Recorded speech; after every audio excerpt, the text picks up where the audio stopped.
Hi Taurus and Taurus rising, this is your September 2016 forecast.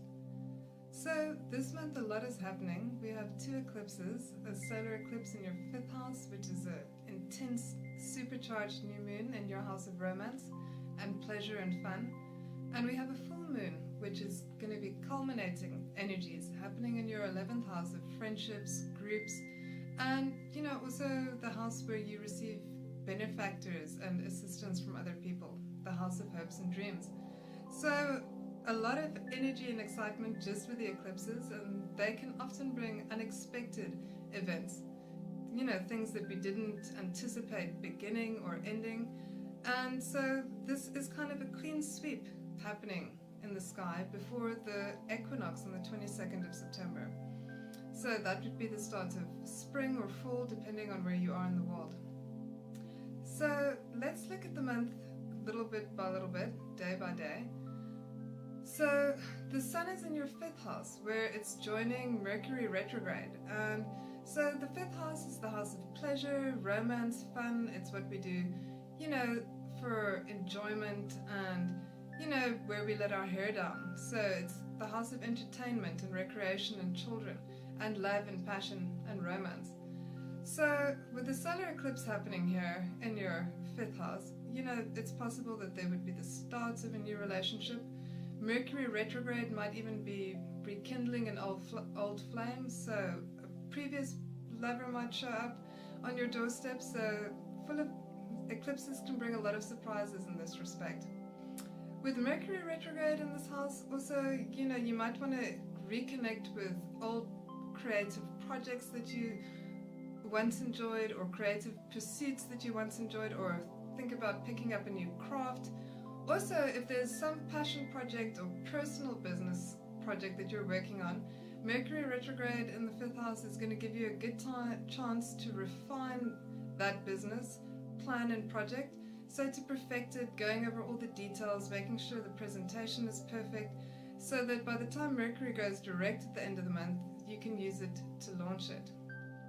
Jupiter is also going into Libra, so moving into a new sign altogether.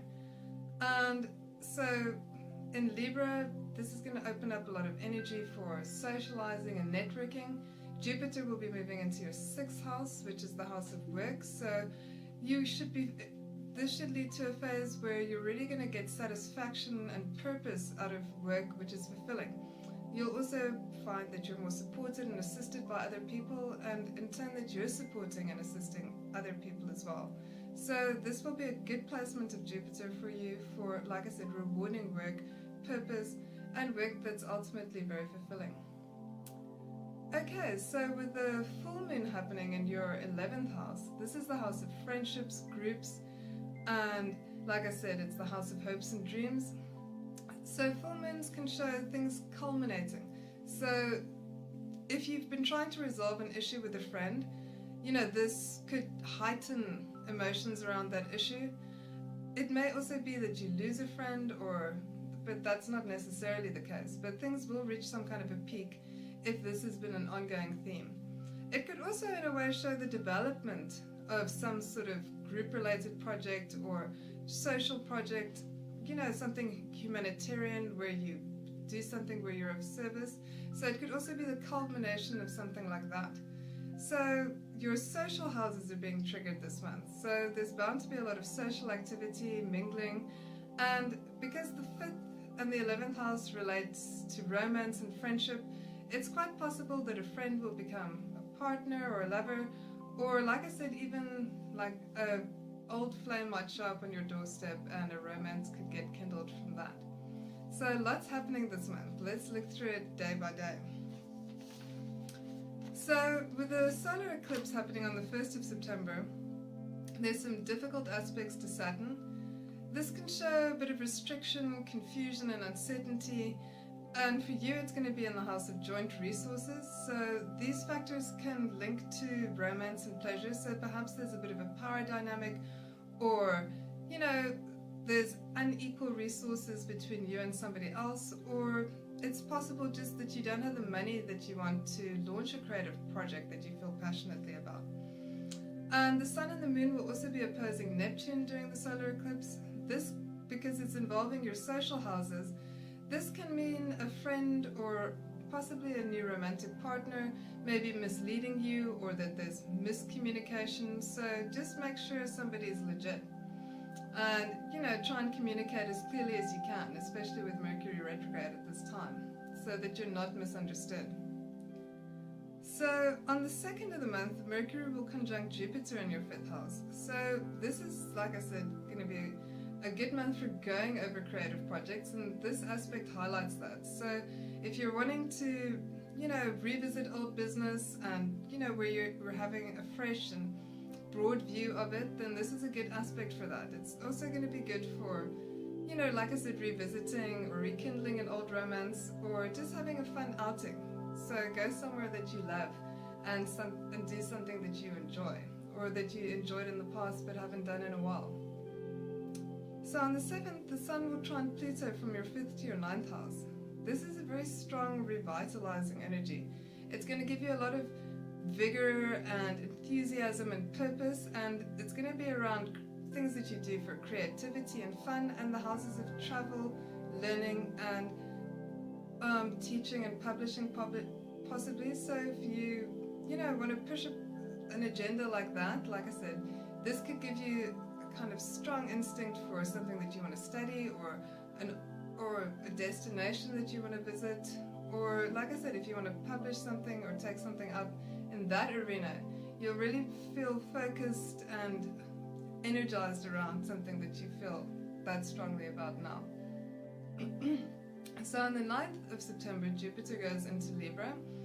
It will stay there until next year, October. So Jupiter is going to be in your 6th house in Libra, where it will be supported by beneficial aspects from Saturn. So this is going to be good for sustained growth and opportunity, possibly through social opportunities, because Libra is a very social, instigating sign. So, like I said, Jupiter in your 6th house, it's going to really help for feeling like the work that you're doing is rewarding. It's going to help with your interaction with other employees and people that you work with.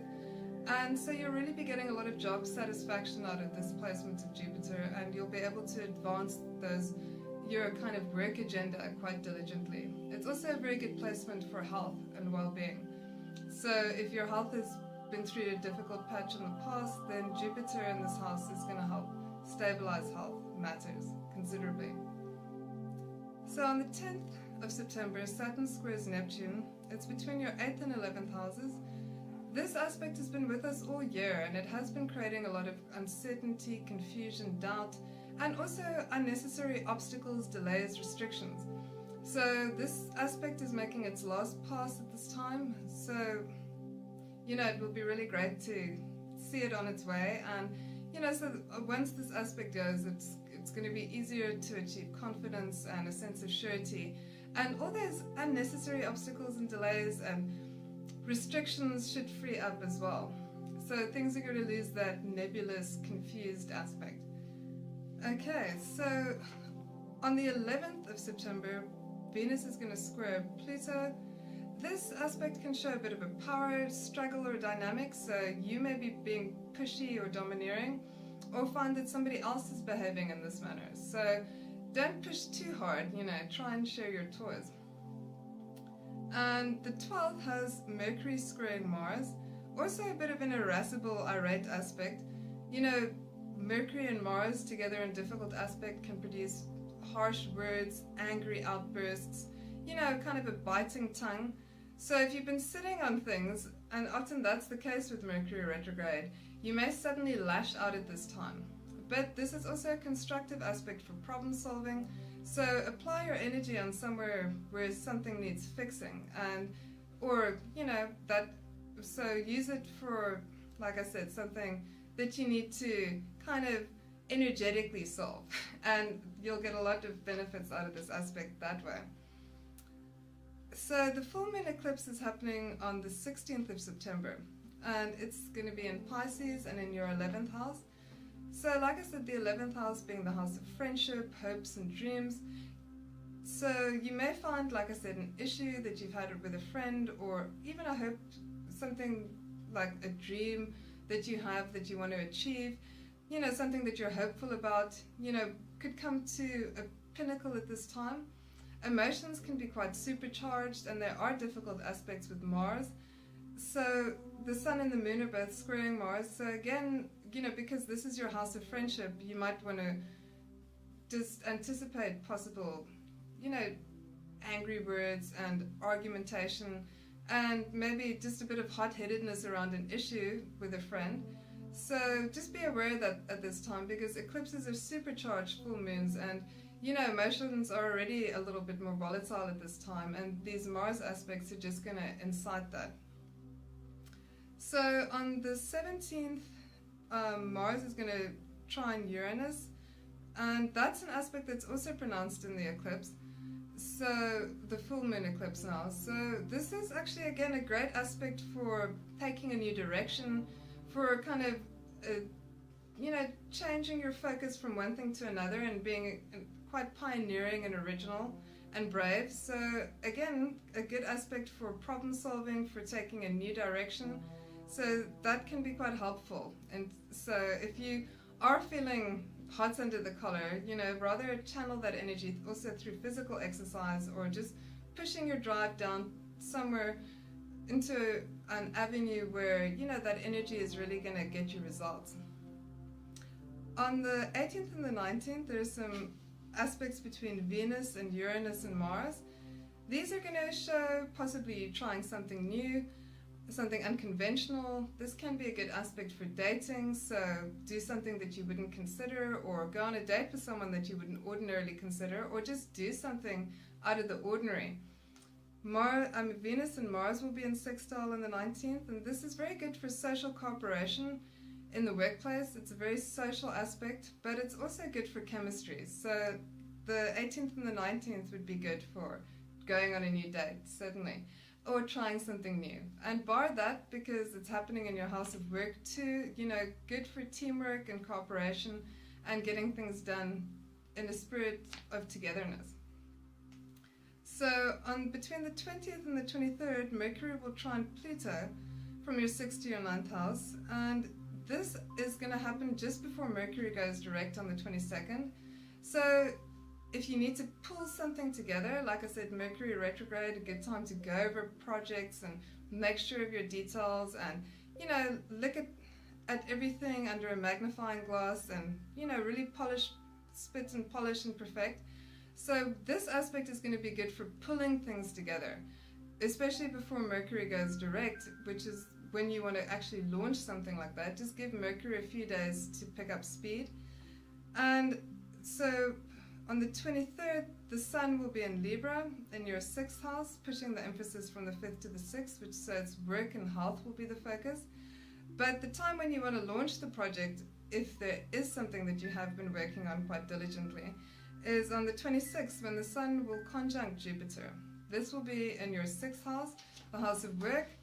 But as a general aspect, it's good for business, it's good for optimism, enthusiasm. It's also a very lucky conjunction. So, like I said, Mercury will now be direct. So if you want to take something out into the public or present something that you've been working on, this would be a good time to do so. Other than that, just good for going out and enjoying yourself, or like I said, good for cooperation in the workplace, because it is your house of work. So for good feeling and possibly an office party, this could be a good aspect, but really good for business deals, and something that you want to launch would be a really good expression. Okay, so the month wraps up with Mars going into Capricorn. So this is going to free up that Mars energy from Saturn. So Mars will be moving into your 9th house, which is really going to take you off the beaten track.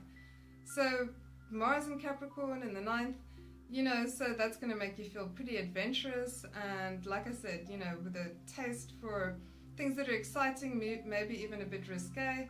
So really an exciting period coming up, and it's great to have Mars free of Saturn and going at full speed once again.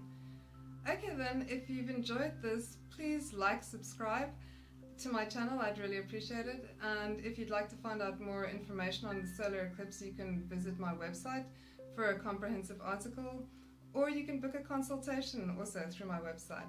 Thank you so much for listening.